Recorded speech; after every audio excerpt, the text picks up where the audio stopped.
You think prayer connects you to God, but what if I told you it's the most effective brainwashing tool ever invented? And the proof isn't in scripture, it's in what happens to your brain every single time you do it. Everyone prays eventually, even the atheists, even the ones who swore they'd never beg an invisible entity for help. You get desperate enough, scared enough, broken enough, and suddenly your hands fold, your head drops, and words start pouring out to something you're not even sure exists. Why? Because you were programmed. Before you could read, before you could question, before you had any defense against it, someone taught you that when things get bad, when you can't fix it yourself, when you're powerless, you pray. And that right there, that exact moment, is where the trap gets set. See, prayer isn't what they told you it was. It's not a conversation with the divine. It's not your direct line to cosmic intervention. Prayer is a psychological submission ritual that rewires your brain to accept helplessness as virtue. Every time you pray instead of act, you're training yourself at a neurological level to outsource your power to an authority that conveniently never shows up in any measurable way. And the worst part? You call that faith. You call that surrender. You call that humility. But let me ask you something. When's the last time prayer actually changed anything concrete in your life? Not the feeling, not the comfort, not the sense of peace that came after. I'm talking about the actual outcome. Did the job appear? Did the diagnosis reverse? Did the person come back? Or did you just adjust? Did you just accept whatever happened and retroactively call it God's plan? That's not divine intervention. That's cognitive reframing. And religion has been using it to keep you obedient for thousands of years. Now, I know what you're thinking. Prayer helps people. It gives them hope. It reduces anxiety. Sure, so does alcohol. So does denial. So does scrolling through your phone at 3 a.m. pretending tomorrow won't come. Just because something makes you feel better doesn't mean it's good for you. And just because billions of people do it doesn't mean it's true. Billions of people used to think the earth was flat. Popularity isn't proof. It's just consensus, and consensus is often just mass delusion with a good marketing team. So let's strip this down. Let's look at what prayer actually does to you, not spiritually, but psychologically, neurologically, behaviorally. Because once you see the mechanism, once you understand how the trap works, you can't unsee it, and that's when everything changes. Religion didn't survive this long by being true. It survived by being useful. Useful to those in power, useful to systems of control. And prayer, my friend, is the master key. So here's what we're going to do. We're going to break down the 4 psychological traps hidden in every prayer, the 4 mechanisms religion uses to keep you mentally enslaved even after you think you've left. And I'm warning you now, if you've ever prayed, if you've ever closed your eyes and whispered into the void hoping someone was listening, this is going to sting. Because you're about to realize that the connection you felt wasn't coming from above. It was coming from a part of your brain that was trained to respond exactly the way it did. And that training started long before you had any say in the matter. Let's begin. The first trap is what I call guilt architecture, and this one's brutal because it doesn't start when you're an adult. It starts when you're a child, when you're too young to question, too trusting to resist, too dependent to say no. Religion doesn't wait for you to develop critical thinking. It gets to you first. And the foundational message it installs is simple. You are broken. You are flawed. You are born wrong. Original sin. Inherent sinfulness, fallen nature, whatever term your tradition uses, the message is identical. You didn't do anything yet, but you're already guilty. You're already dirty. You're already separated from God. And the only way to fix that? Obedience, submission, prayer. You're taught that your natural desires are sinful, your questions are dangerous, your doubt is a moral failing. So you learn to distrust yourself. You learn that your instincts are corrupt, that your thoughts can damn you, that even your feelings need to be confessed and cleansed. This creates a psychological fracture, a split between who you are and who you're told you should be. And that split never fully heals. Even if you leave religion, even if you deconstruct every belief, that sense of being fundamentally wrong lingers. It shows up as shame when you enjoy something, guilt when you succeed, self-sabotage when things go well, because deep down, some part of you still believes you don't deserve it. And here's the genius of it. Religion didn't just make you feel guilty. It made guilt your identity. It's not that you did something bad, it's that you are bad, so you can never fully escape it. You can confess, you can repent, you can pray 1,000 prayers, but the guilt regenerates because it's not tied to your actions, it's tied to your existence. That's the architecture, built into your sense of self before you could even spell your own name. And once it's there, everything else follows. because a person who believes they're broken will always seek something outside themselves to feel whole. They'll always need a savior, they'll always need permission to exist, and they'll always pray. The second trap is the salvation addiction loop. This one's insidious because it feels good. Prayer gives you a dopamine hit. Not always, not every time, but enough to keep you coming back. And that's how addiction works. It's intermittent reinforcement, the most powerful behavioral conditioning mechanism we know. You pray. Sometimes you feel relief. Sometimes you feel heard. Sometimes you get a sense of peace, of presence, of connection. And your brain logs that. It remembers. So the next time you're anxious, the next time you're scared, the next time you feel powerless, your brain says, hey, remember that thing that worked before? Do that again. So you pray. But here's the trick. The outcome is random. Sometimes the thing you prayed for happens. Most times it doesn't. But when it does, you call it a miracle. You call it answered prayer. And when it doesn't, you call it God's plan, a test, a lesson, not the right timing. Either way, you keep praying. Because the system is designed so you can never lose faith. Heads, God answered. Tails, God has a better plan. It's unfalsifiable. And that makes it the perfect trap. Psychologists call this learned helplessness. You're conditioned to believe that you can't change your circumstances through your own actions, that the outcome is always in someone else's hands. So instead of strategizing, instead of problem solving, instead of taking direct action, you pray, you hand it over, you surrender control. And religion calls that beautiful, calls it trust, calls it faith. But let me tell you what it actually is. It's passivity dressed up as piety. It's inaction disguised as devotion, and it keeps you powerless. Because a person who prays instead of acts is a person who will never threaten the system. They'll never revolt, they'll never demand change. They'll just wait and hope and pray some more. Meanwhile, the people in power, the ones who taught you to pray in the first place, they don't wait. They act, they strategize, they take. And while you're on your knees asking for scraps, they're building empires.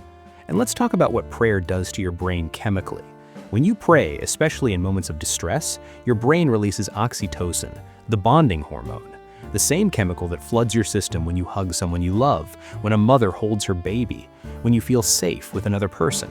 That's why prayer feels like connection, because your brain is literally biochemically bonding you to the idea of God.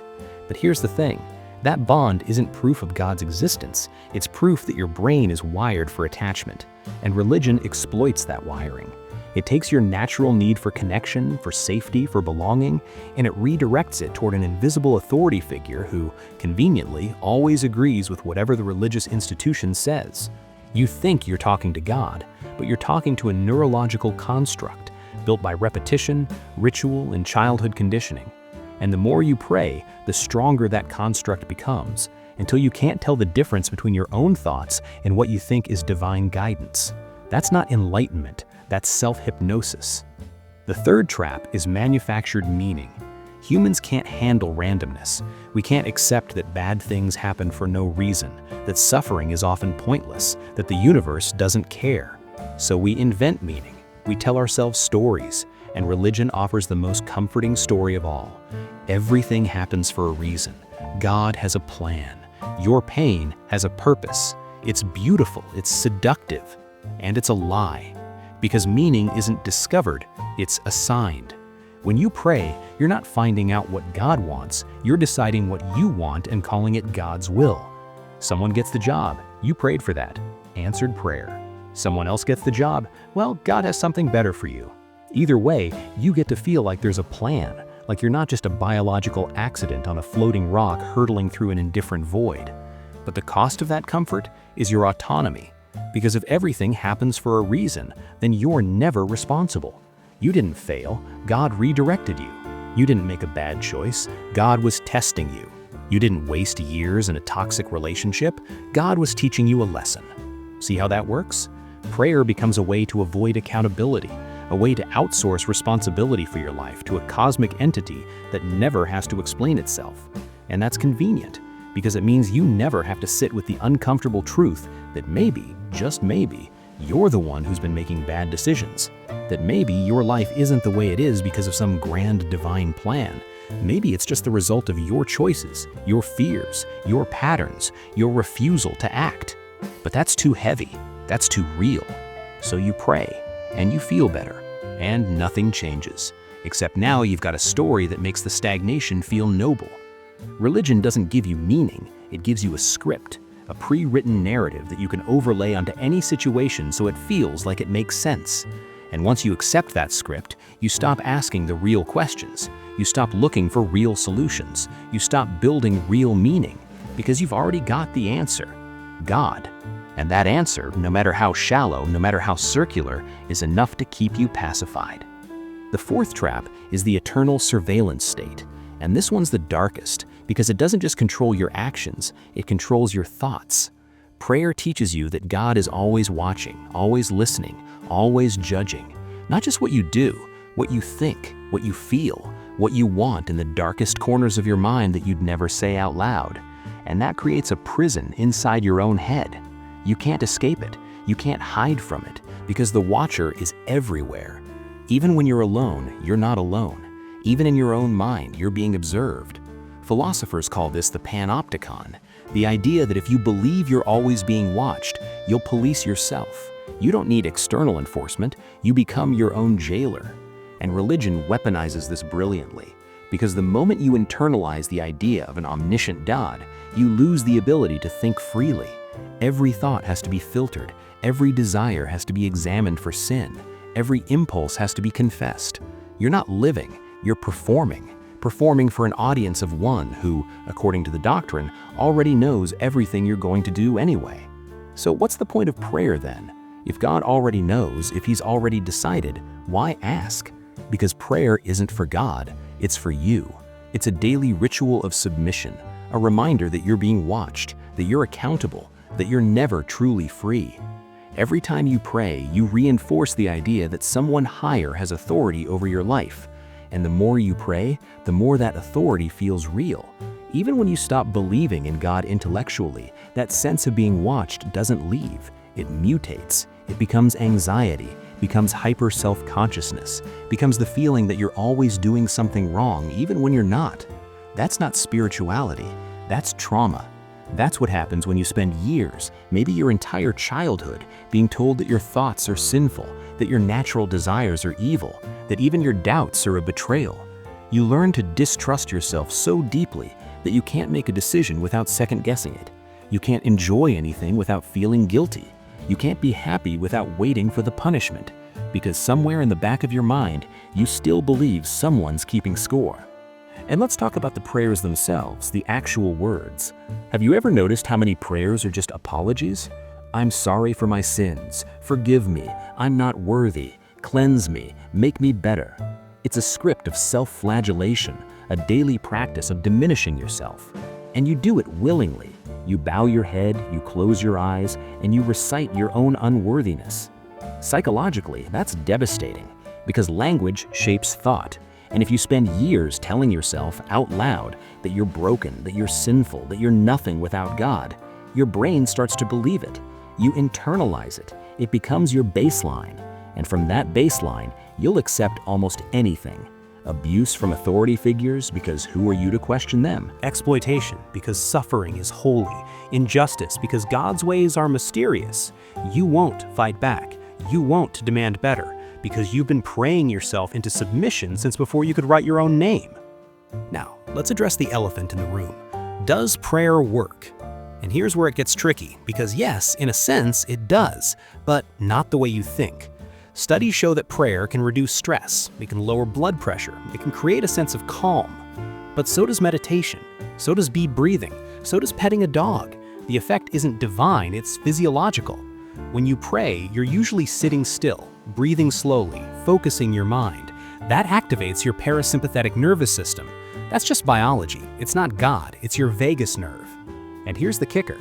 Secular mindfulness practices produce the same results, often better results, because they don't come with the psychological baggage of guilt, submission, and self-erasure.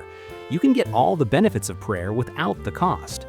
But religion doesn't tell you that, because if you knew you could calm your own mind, regulate your own nervous system, create your own sense of peace, you wouldn't need them. You wouldn't need the church, you wouldn't need the priest, you wouldn't need the doctrine. You'd be free.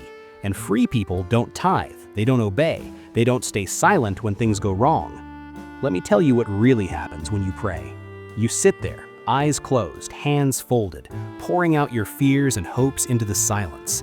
And sometimes, after a while, you feel something, a shift, a warmth, a sense that you're not alone. And you call that God. But neuroscience has a different explanation. It's called the default mode network. It's the part of your brain that activates during rest, during introspection, during prayer. And it creates a sense of self-transcendence, a feeling of connection to something bigger. But that's not proof of the divine. That's proof that your brain is capable of creating profound, subjective experiences all on its own. Mystics have known this for centuries. You don't need God to feel connected. You just need the right conditions. Silence, stillness, focused attention. Your brain does the rest. Religion just took credit for it. And think about the power dynamic here.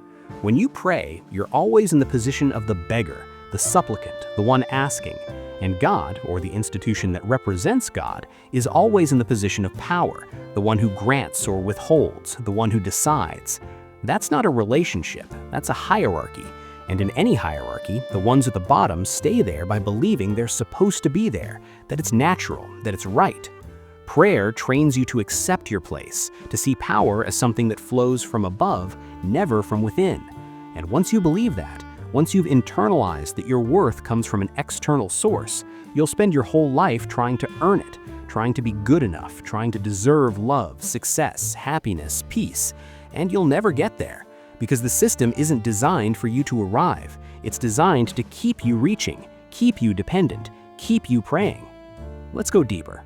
What about the people who say prayer saved their life? The ones who were suicidal, addicted, broken, and prayer gave them hope? I'm not dismissing that. Pain is real, desperation is real, and if prayer was the thing that kept someone alive, I'm not going to tell them it was fake. But here's what I will say. It wasn't prayer that saved them. It was the decision to change. Prayer was just the framework they used to make that decision feel safe. Because sometimes admitting you need help feels too vulnerable. Admitting you're lost feels too scary. But praying, that feels humble, that feels righteous. So people pray, and in that space, they give themselves permission to try again, to reach out, to ask for help. And that's beautiful. But let's be clear, the power was always theirs. Prayer was just the permission slip. And religion takes credit. It says, see, you were helpless and God saved you. But that's not what happened. You saved yourself. You just let someone else write the narrative. Here's the part that breaks my heart. There are people right now, millions of them, who are suffering, actually suffering.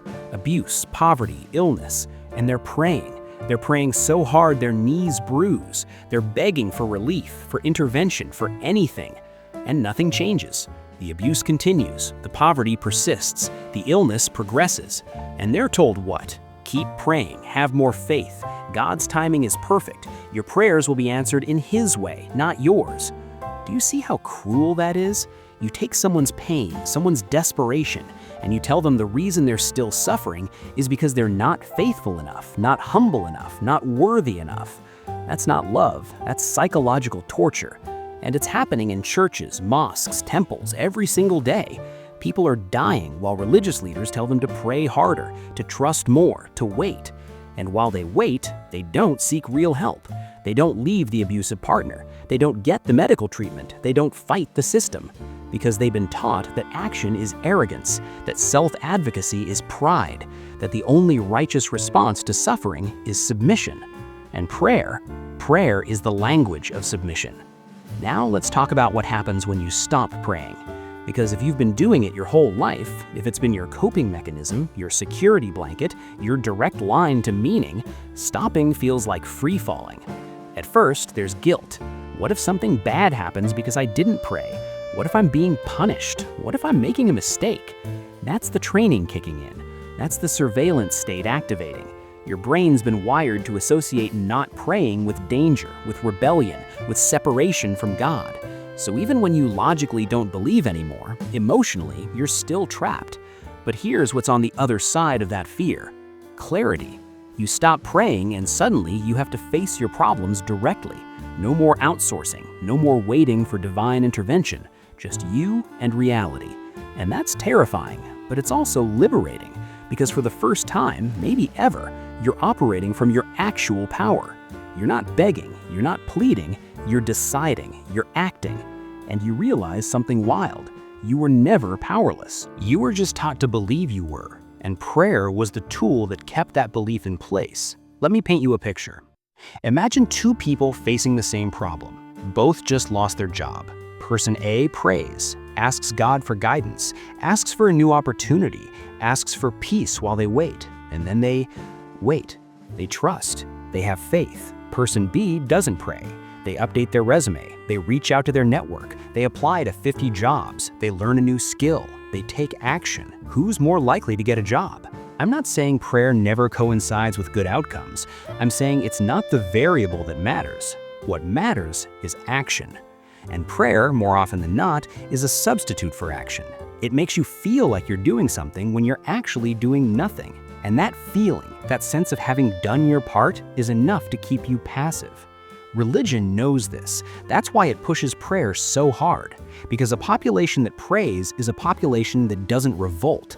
They don't organize. They don't demand change. They just ask, politely, humbly, powerlessly. And when nothing changes, they blame themselves. Not the system, not the doctrine, themselves, for not having enough faith. Here's a question nobody asks. If prayer works, why do religious people suffer at the same rate as everyone else? They get cancer, they go bankrupt, they lose loved ones, they experience trauma at the exact same statistical rate as atheists. So what's prayer doing? If it's really connecting you to an all-powerful being who loves you and wants the best for you, where's the evidence? And don't tell me it's about spiritual growth. Don't tell me suffering builds character, because that's just retconning pain into purpose after the fact. That's the manufactured meaning trap.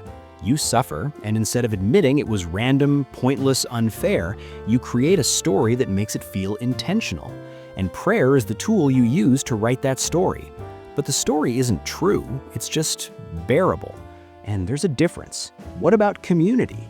People say prayer brings people together. And sure, praying in groups creates a sense of unity, but so does literally any shared activity. Sports, music, cooking, protest. You don't need prayer to feel connected to other humans, you just need a common goal and proximity. Religion just happens to use prayer as the vehicle, but the connection isn't coming from the prayer, it's coming from the togetherness. And you can have that without the metaphysical baggage. You can gather, you can support each other, you can build community, and you can do it without bowing to an invisible authority, without guilt, without submission, without teaching the next generation that they're broken and need saving. So where does that leave us? If prayer is just a psychological coping mechanism dressed up as divine communication, if it's a tool of control that keeps you passive and dependent, what do you do with that? How do you live without it? And here's the hard truth. You have to grow up. You have to accept that no one's coming to save you. Not God, not the universe, not karma, just you. You have to take responsibility for your life, your choices, your pain, your healing. And that's heavy. That's the weight religion promised to lift, but it never actually lifted it. It just distracted you from feeling it. And now, without the distraction, you feel everything. The randomness, the injustice, the lack of inherent meaning. It's brutal, it's raw, but it's also real. And from that reality, you can build something true. Not a script, not a doctrine, not a prayer, but a life. Your life, based on your values, your choices, your power. And no one can take that from you, because it's not given, it's claimed. Religion survived this long because it's useful. Useful to those in power, useful to those who need control. But to you, to the person who just wants to be free, to think clearly, to live authentically, it's a cage.